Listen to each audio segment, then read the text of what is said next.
Bom dia, tudo bem, pessoal? Como é que vocês estão?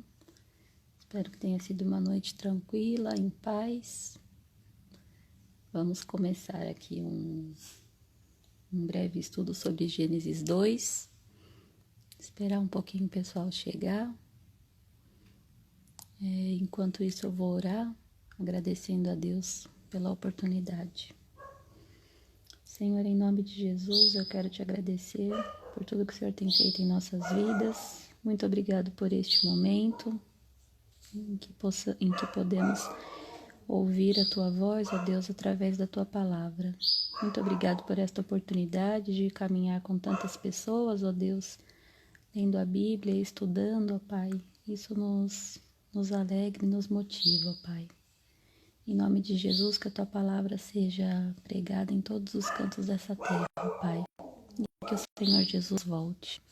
Muito obrigado por tudo, ó Deus, e esteja conosco neste momento e todos os dias das nossas vidas, ó Pai. Em nome de Jesus, amém. Oi, Lucélia, tudo bem? Oi, Isa, tudo bem, minha lindinha? Seja bem-vinda. Acabei de orar e agora eu vou falar um pouquinho. Oi, Devocional com Cristo, tudo bem? Para quem não sabe, começamos ontem a jornada de leitura bíblica. Oi, Thaís, tudo bem? Thaís é da minha igreja, gente. Então a gente vai começar a nossa jornada de leitura. A gente começou ontem a nossa jornada, né? Bom dia. E ontem nós estudamos o Gênesis 1 e olha, eu confesso que um dia para estudar Gênesis 1 é muito pouco. Teria que ser uma semana. Não sei se vocês concordam. Bom dia, Isa. E hoje a gente vai ter que estudar o capítulo 2, tá no plano. Mas eu também ficaria uma semana no capítulo 2, porque tem muita coisa mesmo pra gente ler, pra gente aprender. Oi, Jéssica, tudo bem? Bom dia. Bom, mas vamos lá. Não sei se vocês já começaram o estudo de hoje ou se vão começar a partir da live, não sei como é que tá, mas eu falei lá no grupo que a gente ia ter um desafio, então vou lançar um pequeno desafio pra gente hoje, tá? E daí a gente vai compartilhando lá no Telegram ou aqui no Instagram mesmo, quando a gente conseguir cumprir esse desafio, tá bom? E eu confesso que eu ainda também não consegui fazer, mas a gente vai conseguir. Então é o seguinte, hoje nós vamos ler o capítulo 2, já fiz aqui algumas anotações, para quem me conhece sabe que essa baguncinha aqui eu consigo me entender. Oi, Cleide, tudo bem, minha linda? Se vocês tiverem alguma dúvida ou quiserem compartilhar alguma coisa, vocês já vão colocando no chat. De vez em quando eu dou uma olhadinha. Não olho toda hora, porque senão eu me perco aqui na explicação, tá? Mas então a gente vai começar aqui. Lembrando que essa daqui é a Bíblia Almeida, tá? Então, e ontem eu tive a certeza que eu amo a Almeida mesmo. Por quê, gente? Logo no versículo 1, fala assim, né? No versículo 1 do capítulo 2. Assim, os céus e a terra e todo o seu exército foram acabados. Assim que eu li, eu comecei a pensar. Oi, Nani Moreira, tudo bem? Assim que eu vi, eu comecei, meu Deus, exército. Eu nunca tinha parado para ver essa palavra. Então, fui procurar nas outras traduções, nas outras versões. E só a Almeida antiga tem essa versão. Eu fiquei pensando, né? Pesquisei, até colocar um desafio lá para vocês ajudarem a pesquisar o que seria esse exército. Pesquisei em alguns comentários, algumas coisas vieram à mente. A primeira é que exército usa-se essa palavra para falar sobre tudo que Deus criou mesmo, tanto que nas outras traduções está assim, na nova versão internacional está assim. Esta é deixa eu ver. Assim foram concluídos os céus e a terra e tudo que neles há. Mas, porque o exército assim, né, tudo está sob o domínio de Deus, então pode falar que é um exército. Mas essa palavra, pra gente, tem uma outra conotação, né? A gente pensa em exército e aí já vai direto pensando em uma guerra, pensando em uma batalha. E lendo outros comentários, a gente conversou ontem que Moisés provavelmente que escreveu, e para os hebreus, falar sobre exército era muito importante. Na época, eles não eram uma potência, eles não eram o exército mais forte, né? Mas já existiam outros povos na época que Moisés escreveu, que tinham exército, ganhavam batalhas, enfim. Mas um comentário bíblico que eu li, eu achei muito legal, falou muito ao meu coração, por quê? Quando fala que criou o seu exército, eu lembrei de batalha, pelo menos eu lembrei, né? E aí me veio a questão que aqui nós já a batalha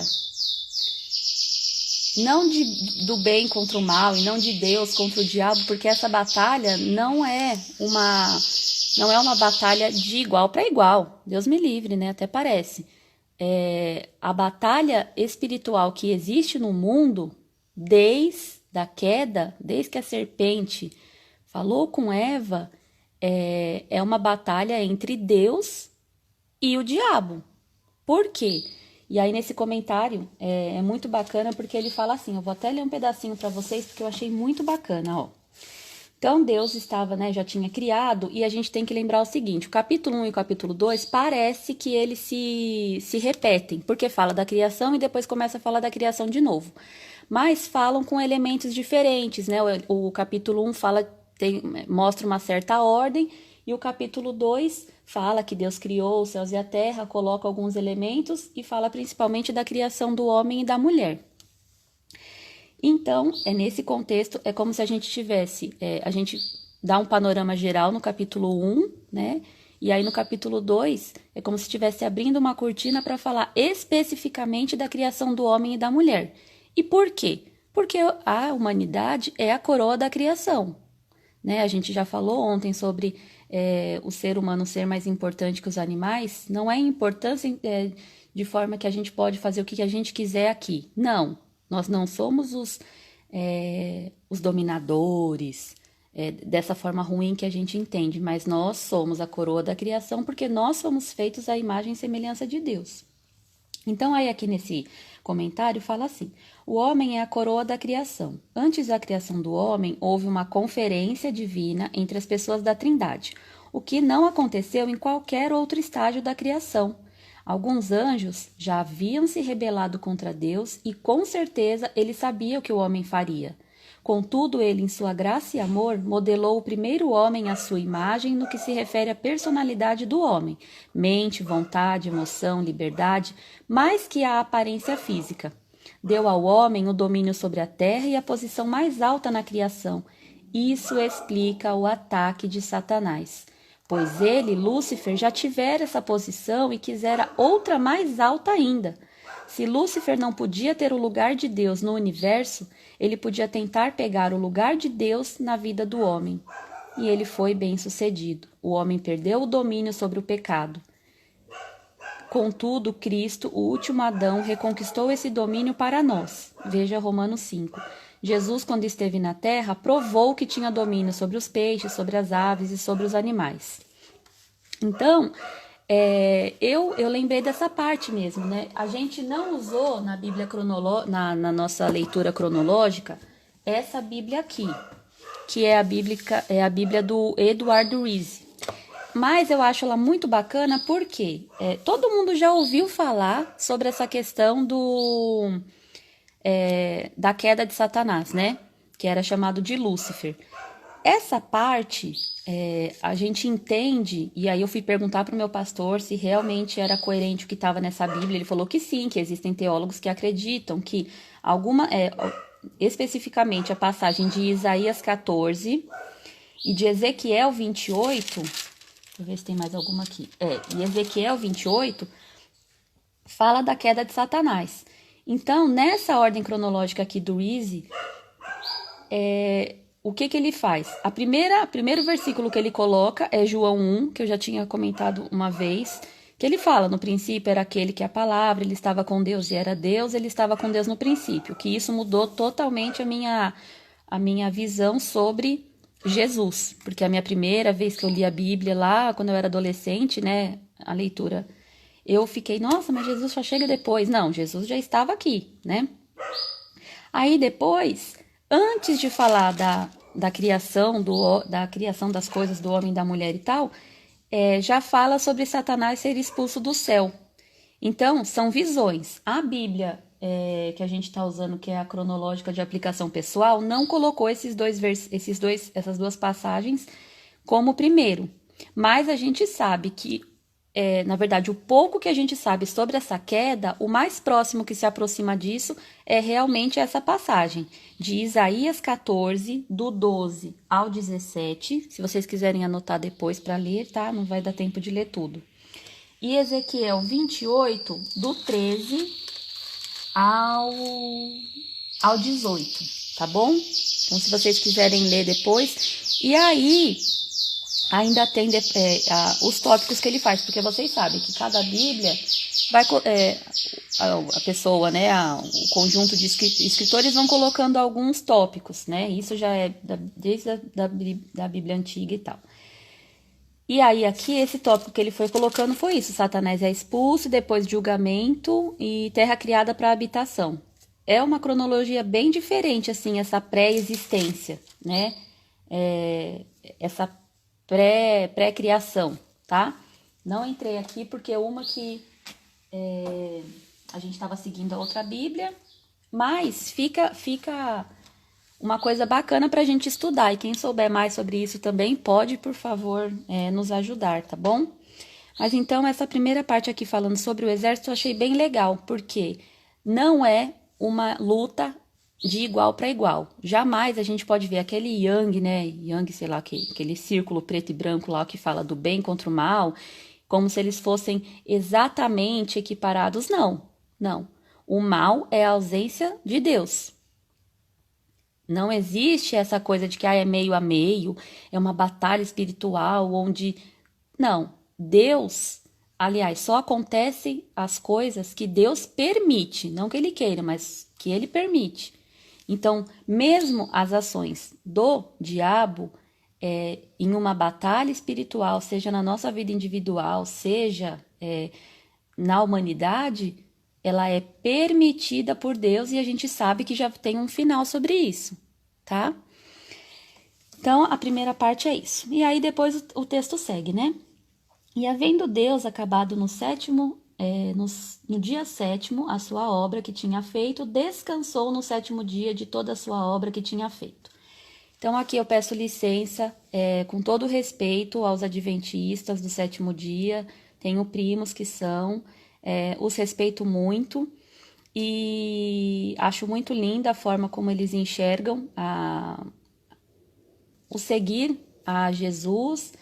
Então, não vou entrar em detalhes aqui com relação à doutrina da adventista, mas aqui o que a gente vê é o seguinte: Shabá, essa palavra Shabá, que dá origem à palavra sábado, ela vem da palavra cessar.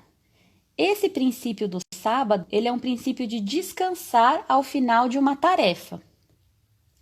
Estudando aqui vários comentários, não peguei um só, vários comentários vão no sentido de que a lei do sábado foi dada especificamente para o povo judeu.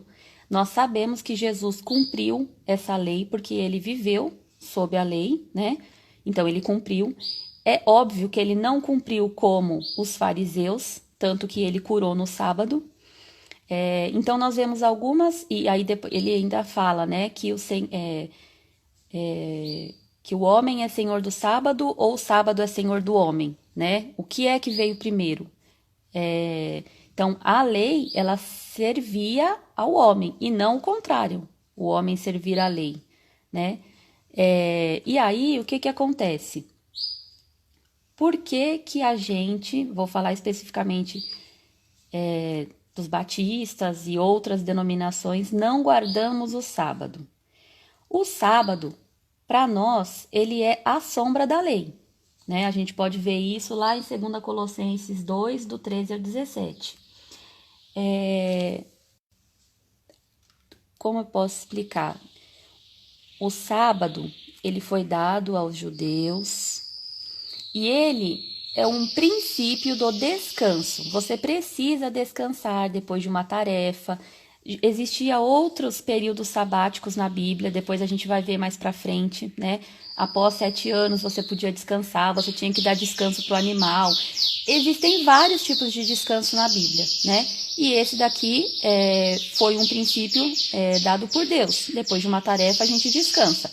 É claro que o descansar de Deus não está relacionado ao cansaço, e sim à cessação da atividade. Ele tinha terminado de fazer o mundo, ele cessou as atividades, não porque ele estivesse cansado, e sim porque ele parou de fazer, porque ele já tinha feito tudo. Isso nos ajuda a perceber que a gente sempre também precisa descansar. Tem gente que se orgulha de falar, né, que trabalha o dia inteiro, que não tem tempo para nada, que não tem tempo para descansar, e isso não é bíblico, né? O descanso, ele vem de Deus, tanto que ele nos deu o sono também, né? A gente não descansa só com o sono, a gente descansa mentalmente fazendo uma outra atividade que relaxe, a gente descansa o nosso corpo. Existem várias formas de descanso, né? Eu não vou entrar em detalhes aqui doutrinários, porque a nossa jornada não diz respeito a isso, né? Até mesmo porque eu não tenho conhecimento para falar de outras religiões, e não é a minha, de outras religiões, de outras igrejas, de outras doutrinas, e não é o meu objetivo aqui.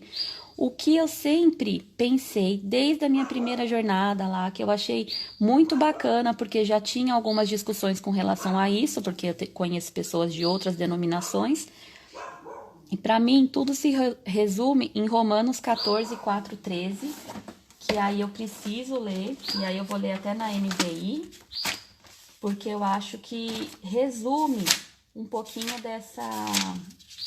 dessas discussões que a gente acaba tendo, né? E eu acho bacana a gente ler. Se você quiser acompanhar aí na sua Bíblia, por favor, acompanhe. Então, eu vou ler assim. Começa lá no 4, tá? Quem é você para julgar o servo alheio? É para o seu senhor que ele está em pé ou cai? E ficará em pé, pois o Senhor é capaz de o sustentar. Há quem considere um dia mais sagrado que outro. Há quem considere iguais todos os dias. Cada um deve estar plenamente convicto em sua própria mente. Aquele que considera um dia especial para o Senhor, assim o faz. Aquele que come carne para o Senhor, come, pois dá graças a Deus. E aquele que se abstém para o Senhor, se abstém e dá graças a Deus. Pois nenhum de nós vive apenas para si, e nenhum de nós morre apenas para si. Se vivemos, vivemos para o Senhor, e se morremos, morremos para o Senhor. Assim, quer vivamos, quer morramos, pertencemos ao Senhor. Por esta razão, Cristo morreu e voltou a viver, para ser Senhor de vivos e de mortos. Portanto, você, por que julga seu irmão? E por que despreza seu irmão? Pois todos compareceremos diante do tribunal de Deus, porque está escrito: por mim mesmo jurei, diz o Senhor. Diante de mim todo joelho se dobrará e toda língua confessará que sou Deus. Assim, cada um de nós prestará contas de si mesmo a Deus. Portanto, deixemos de julgar uns aos outros. Em vez disso, façamos o propósito de não pôr pedra de tropeço ou obstáculo no caminho do irmão. Como alguém que está no Senhor Jesus, tenho plena convicção de que nenhum alimento é por si mesmo impuro, a não ser para quem assim o considere. Para ele é impuro. Então aqui, depois vocês podem ler Romanos 14, e ele fala disso, porque estava tendo, tinha algumas discussões com relação ao alimento, com relação ao dia, se considerava um dia santo ou não. O que acontece? Os judeus, no começo, os judeus que haviam se convertido, no começo, eles se reuniam na sinagoga aos sábados. Mas, como houve a perseguição a esses cristãos, eles foram expulsos da sinagoga, não podiam mais participar, e aí eles começaram a se reunir nas casas e tal. E eles começaram a se reunir no dia do Senhor, que é o domingo. Então, nenhum lugar fala que a gente não pode guardar o sábado, mas também não fala que nós somos obrigados hoje a guardar o sábado. Por quê? Porque o sábado ele foi do período da lei. E nós vivemos sobre o período da graça agora.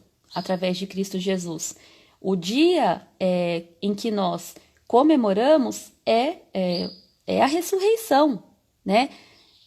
Jesus ressuscitou em um domingo. Nós só vivemos sob a graça hoje porque houve a ressurreição de Jesus.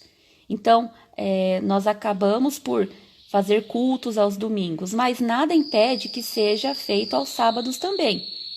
O mais importante, creio eu, está escrito em Romanos. Se você faz com total convicção daquilo, né?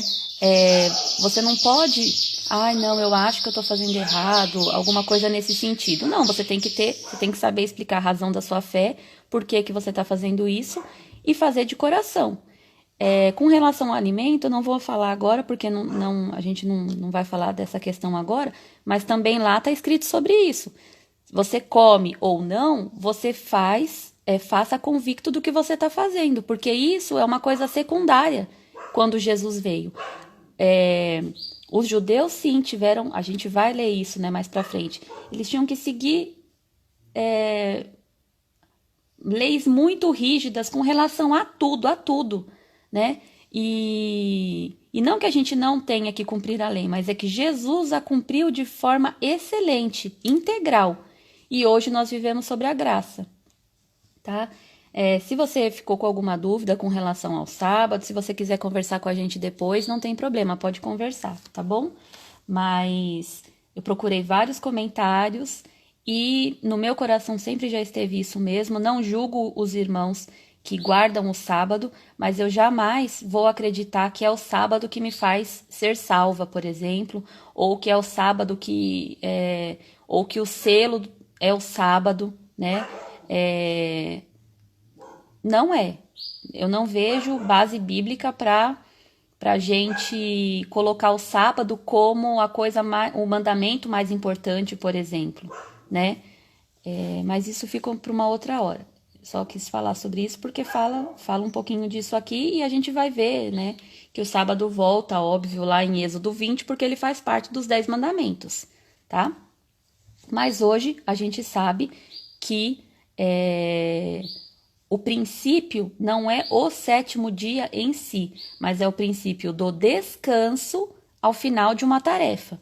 E você pode ter esse período do descanso, por exemplo, na segunda, quando você folga, né? Porque nós sabemos que nós estamos aqui e somos sujeitos às leis dos homens também. Se você tem um emprego e você folga na terça, por exemplo, não tem problema nenhum você dedicar essa terça ao Senhor descansando, tá? E o mais importante é a gente não julgar, né? Então, vamos lá. Uma outra coisa também. Aí aqui a gente começa... o título é A Formação do Jardim do Éden. E eu achei muito lindo, gente, uma parte que eu li, que fala que a história da humanidade começa e termina em um jardim. Então, a gente começa no Jardim do Éden, onde infelizmente entrou o pecado. A gente passa pelo Jardim do Getsemane, onde Cristo se entregou à morte. Passamos pelo Jardim do Calvário, onde ele foi sepultado. E nós viveremos no Jardim Celestial. Então, o jardim é um elemento, é um símbolo muito lindo, né? Além da gente pensar em jardim mesmo, e jardim sempre é muito bonito, nós temos essas comparações, né? O Jardim do Getsemane, o Jardim do Calvário, e tudo isso é muito bonito, né? Tudo se entrelaça. A gente está em Gênesis 2, mas a gente já faz referência lá a Mateus, a João, a Apocalipse, né? Porque a Bíblia é isso. Quando a gente vai ler, a gente vê que tem referências, elas se cruzam a todo momento. Não é porque a gente está fazendo uma jornada cronológica que, agora a gente só vai falar isso. E aí a gente só vai chegar em tal parte. Não, a todo momento a gente está conversando, né? Estas são as origens do céu e da terra quando foram criados, no dia em que o Senhor Deus fez a terra e os céus. E toda a planta do campo que havia não estava na terra, e toda a erva do campo que ainda não brotava, porque ainda o Senhor Deus não tinha feito chover sobre a terra, e não havia homem para lavrar a terra. Então a gente vê aqui que o primeiro objetivo pelo qual Deus criou o homem era para lavrar a terra, Ele poderia ter criado o ser humano para que o ser humano não fizesse nada, mas isso não tornaria o ser humano semelhante a ele. E aí a gente vai ver um pouquinho depois mais sobre isso, né? Sobre a imagem e semelhança de Deus. Um vapor, porém, subia da terra e regava toda a face da terra. E formou o Senhor, Deus, o homem do pó da terra, e soprou em seus narizes o fôlego da vida, e o homem foi feito alma vivente.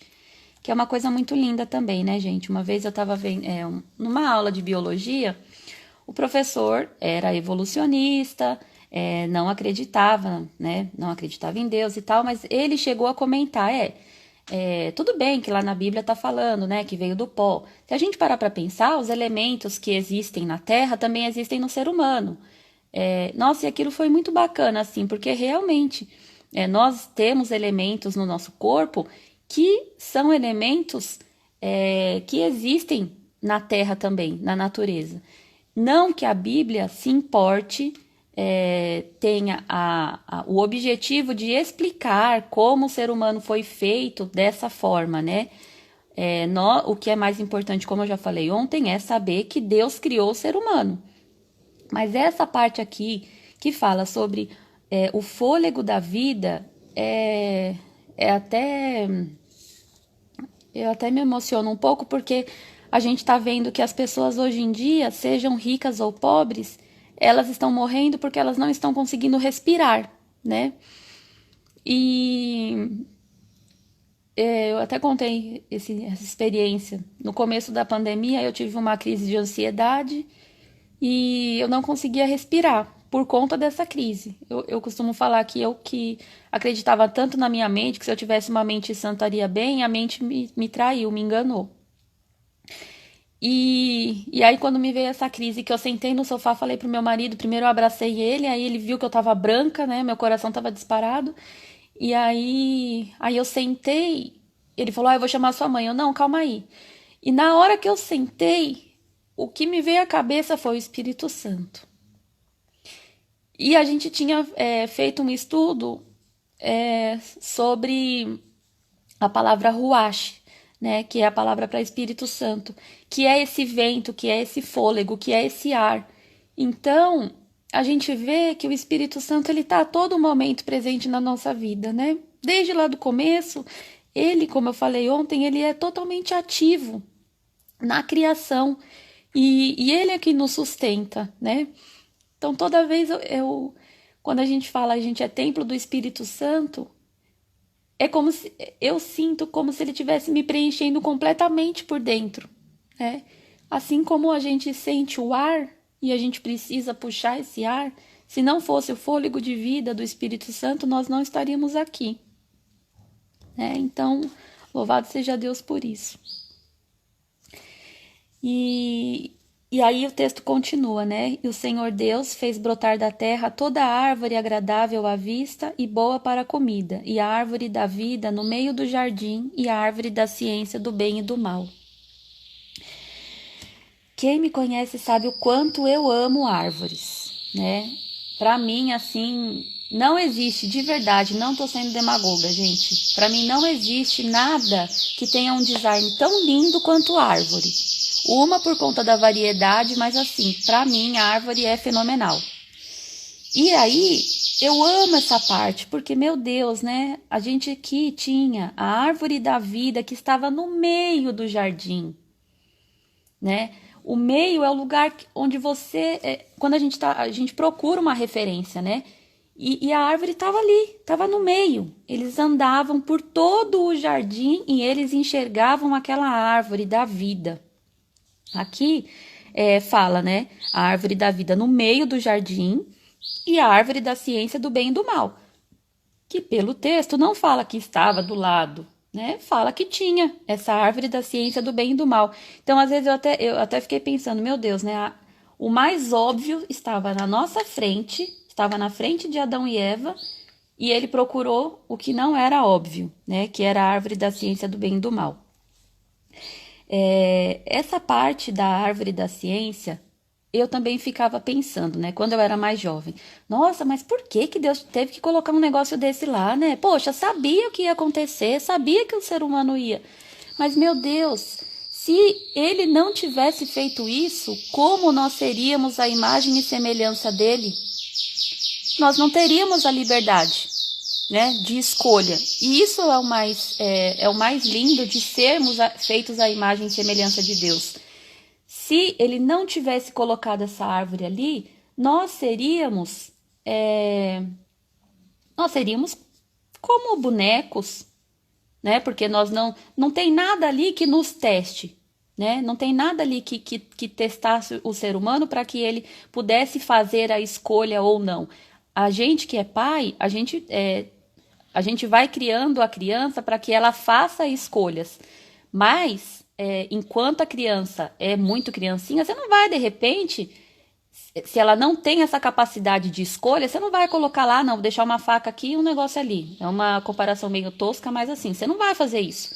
Porque a criança não tem essa capacidade ainda de discernimento. Quando Deus coloca uma árvore do conhecimento do bem e do mal do lado, olha a confiança na sua criação, olha o quanto Deus se deu ao criar um ser humano que fosse a sua imagem e semelhança, um ser que fosse a sua imagem e semelhança. Então isso é maravilhoso, né? Ele já tinha criado todos os animais, coisas tão lindas, maravilhosas. Já tinham os anjos, como a gente já viu, já existiam os anjos, mas nenhum foi criado à sua imagem e semelhança. E ter a árvore do conhecimento do bem e do mal só ratificou o que Deus tinha feito, né? Com relação a gente poder escolher. Então, é muito bonito. E aí, continua aqui, né? Depois ele fala da parte dos rios, que é uma parte bem interessante. Eu ainda procurei para mostrar para vocês onde ficaria mais ou menos essa localização do Jardim do Éden, tá? Por quê? Porque o rio Tigre e Eufrates, para quem conhece história, a gente sabe que eram rios muito importantes na história, né? Então, a gente vê aqui, não sei se vocês estão conseguindo ver, ó. Aqui fica o rio Tigre e aqui fica o rio Eufrates. A Mesopotâmia, que foi um povo muito famoso, muito importante dessa época, também ficava aqui. Então, é óbvio que a gente não tem uma localização exata do Jardim do Éden, mas pelo pouco que a Bíblia cita, ela ficaria mais ou menos aqui. Tá, ó, entre aqui e aqui. Por conta justamente que fala desses dois rios, tá bom? Então, é só uma curiosidade. Independente da gente saber onde foi o Jardim do Éden ou não, eu gosto muito de pensar no Jardim do Éden também como o meu coração, né? Porque ali é no coração que acontecem todas as coisas, é no coração que a gente escolhe se a gente vai comer da árvore da vida ou se a gente vai comer da árvore do conhecimento do bem e do mal. E uma outra questão, por que, né, o conhecimento do bem e do mal é o que me leva ao pecado? Deus não queria que nós fôssemos sem conhecimento, não é isso. Muito pelo contrário, ele já tinha dado conhecimento a Adão, Adão já trabalhava lavrava a terra, inclusive Deus já criou o ser humano com essas tarefas, com inteligência para escolher o nome dos animais, por exemplo. Então, nós tínhamos conhecimento. Agora, o problema é que quando a gente quer esse conhecimento do bem e do mal, é porque a gente quer ser como Deus, que foi a tentação de Satanás, né? A tentação não, mas que foi o motivo da queda de Satanás e que é o motivo da nossa queda até hoje, né? O conhecimento, quando Adão e Eva estavam lá, eles confiavam plenamente no conhecimento que vinha de Deus. E eles confiavam plenamente que o que eles recebiam de Deus, em termos de conhecimento, era o necessário para a vida deles. A partir do momento que eles quiseram ser como Deus, eles caíram, que é o que acontece com a gente hoje. Muitas vezes a gente não assume, mas a gente quer ser como Deus quando a gente quer ser muito rico e achar que a riqueza vai fazer com que a gente não passe necessidade. A gente quer ser como Deus quando a gente idolatra o nosso corpo e a nossa saúde. Não que a gente não tenha que cuidar da nossa saúde, mas a gente idolatra no sentido de que, não, vou fazer tudo certinho, vou comer rigorosamente tudo que tem que comer certinho, vou fazer todos os exercícios físicos e tal e tal. E a gente sabe que mesmo assim as pessoas morrem, isso é óbvio. Não estou falando aqui que a gente não tenha que se cuidar, muito pelo contrário, nós somos templos do Espírito Santo e precisamos nos cuidar. Mas precisamos lembrar disso, tá? Uma outra questão aqui também. Aí a gente segue no texto, né? E tomou o Senhor Deus o homem e o pôs no jardim do Éden para lavrar e o guardar. Gente, guardar. Guardar de quê? Vocês já pararam para pensar nisso? Guardar de quem? Se tinha Adão e Eva, por que guardar? Né? Fiquei pensando, e aí que veio a questão do comentário bíblico mesmo. Guardar do inimigo. A gente tem que lembrar que aqui o inimigo já estava furioso, porque óbvio que ele nunca vai conseguir o lugar de Deus. Ele foi expulso e ele estava super furioso, né? Então, aqui nós percebemos que guardar, que cuidar da natureza, que guardar o que Deus nos manda guardar, faz parte desse guardar do inimigo também, né? Guardar as nossas vidas, guardar as nossas famílias de todo o mal, porque, gente, existe muito mal nesse mundo. E não é um mal com aquele tridente, né? Aquela coisa horrorosa, por exemplo, ontem acabou o Apocalipse lá da Record e tal, e aí mostra o diabo todo horroroso. Gente, o diabo tá lindo hoje em dia.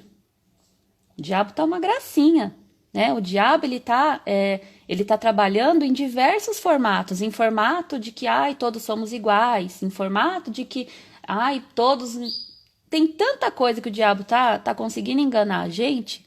E a gente precisa, sim, guardar tudo que Deus tem nos dado. Principalmente a nossa vida, tá?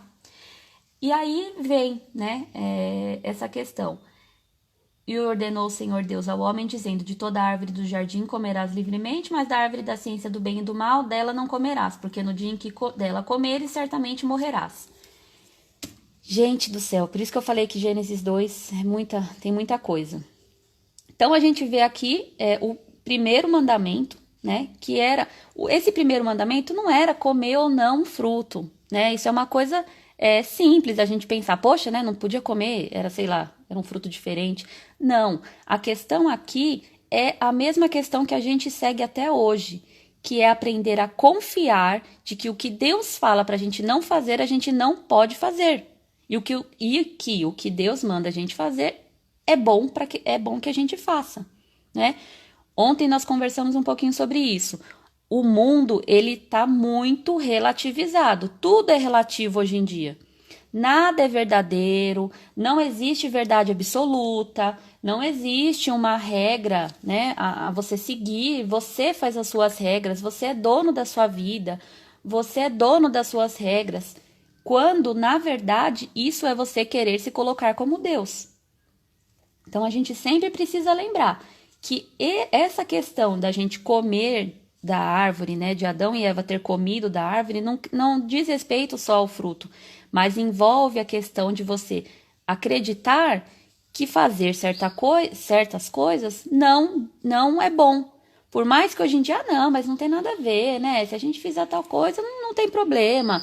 Não, tem problema sim. A partir do momento que está escrito na Bíblia que é pecado e acabou. Tá bom? Aí, não sei se vai dar tempo, gente, porque eu tô falando demais hoje. E a gente ainda tem essa parte aqui que fala como Deus criou a mulher. Olha que lindo. Eu não sei se tem homens aí, mas, gente, a gente precisa pensar em nós, né? A gente precisa pensar na nossa identidade enquanto mulheres, enquanto cristãs. Principalmente porque hoje tá essa loucura, né? De hoje ninguém é ninguém, todo mundo é o que quiser. E não, Deus nos fez homem e mulher. Precisamos ter coragem para defender isso, porque isso é vida. Isso faz parte da vida, né? O mundo diz, faça tudo o que te faz feliz. Exatamente, Karina. Hoje em dia, não, tudo que tiver feliz você faz. Não. O que vai fazer você feliz de verdade é viver de acordo com o propósito para o qual Deus nos chamou, né? E não fazer o que você quer, porque aí novamente a gente cai naquilo, estamos ocupando o lugar de Deus, tá bom? Então aí, a questão da mulher. Não é bom que o homem esteja só, far-lhe-ei uma adjutora que esteja como diante dele. Então a primeira coisa, gente, Deus viu, Deus quis criar a mulher, Deus viu a necessidade, Deus nos projetou. Então, o que ele faz? Deus já tinha visto, então ele coloca uma tarefa para Adão, que era nomear. A partir dessa tarefa que Adão teve, que ele percebeu que, poxa, não tem um igual, ó. Eu coloco aqui, né? Égua, cavalo, cachorro, cachorrinha, gato, gatinho, e não sei o que. Poxa, não tem, né? E aí vem a questão de Deus criar a mulher, coloca lá Adão para dormir, e aí, que é muito bonito, né? Então o Senhor Deus fez cair um sono pesado sobre Adão e este adormeceu, e tomou uma das suas costelas e cerrou a carne em seu lugar. E da costela que o Senhor Deus tomou do homem, formou uma mulher e trouxe a Adão. Eu acho que vocês já ouviram, e é muito linda essa parte. E aí estava no comentário bíblico também, que Deus poderia ter tirado, Deus poderia ter feito também do pó da terra, mas ele quis fazer justamente pegando um pedaço da sua criação, né? E aí ele tirou da costela, e eu acho que vocês já ouviram falar disso, né? Que veio da costela, não veio dos pés para ser pisada, que é o que a gente viu muito. Muitas pessoas até falam, né, que nós vivemos em uma sociedade patriarcal, numa sociedade machista, e a gente sabe que, infelizmente, muitas sociedades são machistas mesmo, muitas mulheres são pisadas, tanto em geral quanto em relação às suas casas mesmo, né, por seus maridos e tal. E também não foi tirado da cabeça para governar o homem, que é o outro lado. Hoje em dia a gente também está ouvindo falar muito sobre o empoderamento feminino. Esse empoderamento feminino, da forma como as feministas defendem hoje em dia, não é bíblico, porque claramente Deus fez homem e a mulher à imagem e semelhança dele. Não existe uma hierarquia. Se não existe uma hierarquia, não existe nem para o homem e nem para a mulher. Embora na Bíblia fale que o homem é o cabeça, que o homem é o líder, mas em nenhum momento isso nos tira o nosso valor. O homem ser o cabeça não significa que você vai ser menor por isso, né?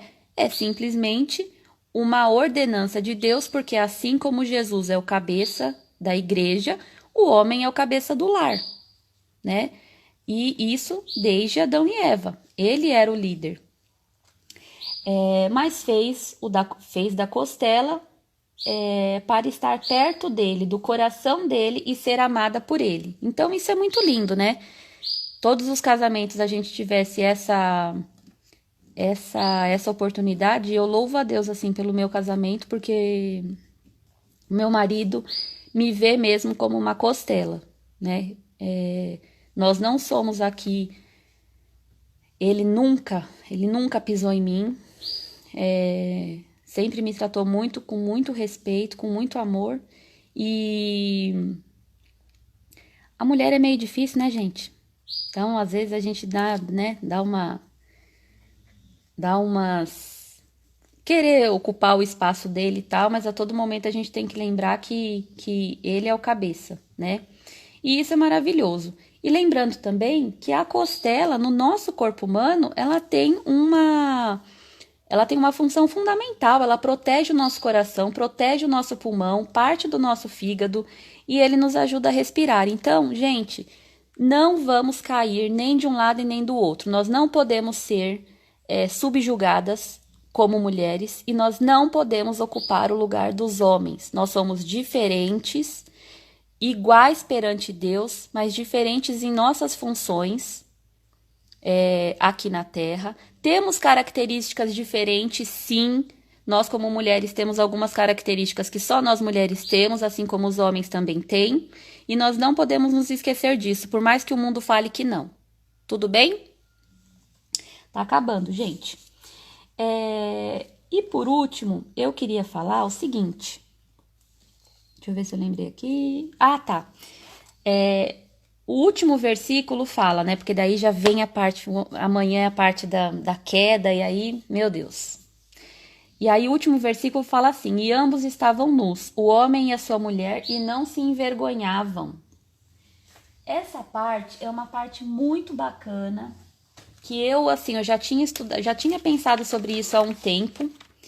E aí, eu já tinha escrito algumas coisas com relação a isso. Vou procurar aqui para vocês. Não é meu essa parte, tá? Esse texto não é meu. Aqui. Mas eu vou ler para vocês. Porque eu parei para pensar, né? Por que essa questão da nudez, e a gente vai ver lá amanhã, principalmente, né? Quando eles pecaram, eles se envergonharam de estarem nus, sendo que quando eles estavam no jardim, a nudez era uma coisa natural. A gente vê isso com as nossas crianças, né? As crianças aqui mesmo. Vamos tomar banho, já tira a roupa aqui na sala mesmo, já corre pelado e não tá nem aí. Né? A gente vê essa inocência, não tem um pingo de maldade eles se verem nus. E eu acho que é essa liberdade que nós tínhamos, que Adão e Eva tinham no jardim.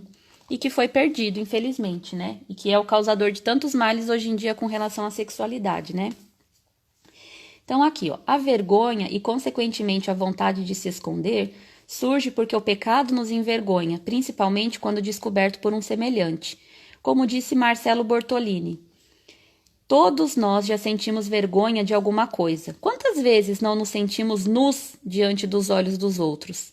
Talvez a alegoria da nudez da narrativa seja para que toda vez que pecarmos, lembremos que nos despimos da veste gloriosa dada por Deus no princípio e a trocamos por folhas de figueira, fracas e inúteis. Mas que em Jesus não há que temer qualquer nudez, pois o sangue e a justiça de Cristo são adorno e a roupa de gala. Então, gente, todos nós somos pecadores. Nós sabemos disso, nós sabemos que quando nós pecamos é como se realmente a gente tivesse tirado a veste gloriosa que Deus nos deu enquanto imagem e semelhança de Deus. E é uma coisa que eu também queria falar com vocês, sobre isso. Primeiro nós fomos feitos à imagem e semelhança de Deus, e depois nós fomos pecadores. Então a gente nunca pode esquecer isso, porque muitas vezes a gente tem baixa autoestima porque a gente não consegue enxergar o quanto nós somos valiosos diante de Deus e para Deus.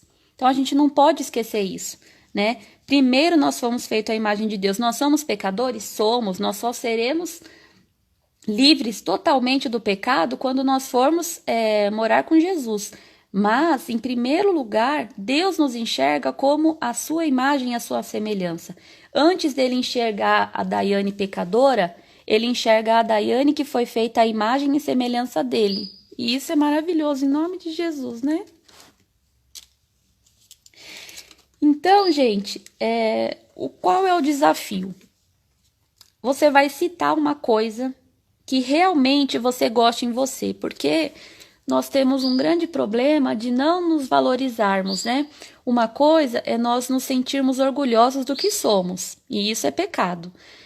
Outra coisa, e a gente está no mês de Setembro Amarelo, e a gente sabe que muita gente sofre, e sofre por baixa autoestima também, porque não se sente valorizado, porque coisas acontecem na vida delas. E muitas vezes a gente se coloca mesmo como aquela pessoa que está usando aquela folhinha de figueira, né? A gente tira a nossa veste gloriosa, não consegue enxergar que a gente tem uma veste gloriosa, que nós somos revestidos da veste gloriosa de Deus. Então, o desafio para hoje, meninas e meninos, se vocês tiverem, é o seguinte: vocês vão citar uma coisa de que vocês realmente gostem em vocês. Se vocês quiserem fazer um lettering sobre isso, quiser comentar lá no Telegram, quiser comentar no Instagram. E aí você vai escrever em um coraçãozinho, você vai colocar na sua Bíblia, assim como eu fiz, ó. Você vai colocar um coraçãozinho aqui, em algum lugar, fazer um card, e você vai colocar a seguinte frase: eu sou a imagem e semelhança do meu Criador. E que a gente nunca esqueça isso, porque infelizmente nós teremos ainda momentos em que a gente vai se sentir para baixo, em que a gente vai ter uma baixa autoestima, em que a gente vai se sentir suja, porque realmente a gente é sujo, né? A gente acaba pecando, e a gente não pode esquecer que nós somos feitos à imagem e semelhança dele, porque isso vai vai trazer à memória tudo que Jesus fez na cruz por nós. E aí nós vamos voltar. Tudo bem? Conto com vocês no desafio? Pois é, minha linda. Então, assim, gente, ó, eu vou encerrar a live. Queria muito que vocês comentassem lá no Telegram, lá no Instagram, o que vocês acharam, o que Deus falou ao coração de vocês durante essa live, o que vocês estão aprendendo, tá bom? Porque eu quero conversar mesmo, né? A gente aprende muito quando um compartilha o que tá aprendendo com o outro, tá bom? Então é isso, muito obrigada por vocês terem ficado comigo até agora. Desculpa falar tanto, mas foi o que eu falei. Eu acho que uma próxima jornada, eu já vou deixar os primeiros capítulos de Gênesis um por semana, porque é muita coisa para falar mesmo, tá? Tentei resumir, mas assim, daria para falar muito e muito tempo sobre muitos aspectos daqui, tá bom? Então eu espero vocês, os comentários de vocês. Se puder compartilhar essa live, tá bom? Compartilha. Porque isso ajuda a gente, tá? Fiquem com Deus e beijinhos!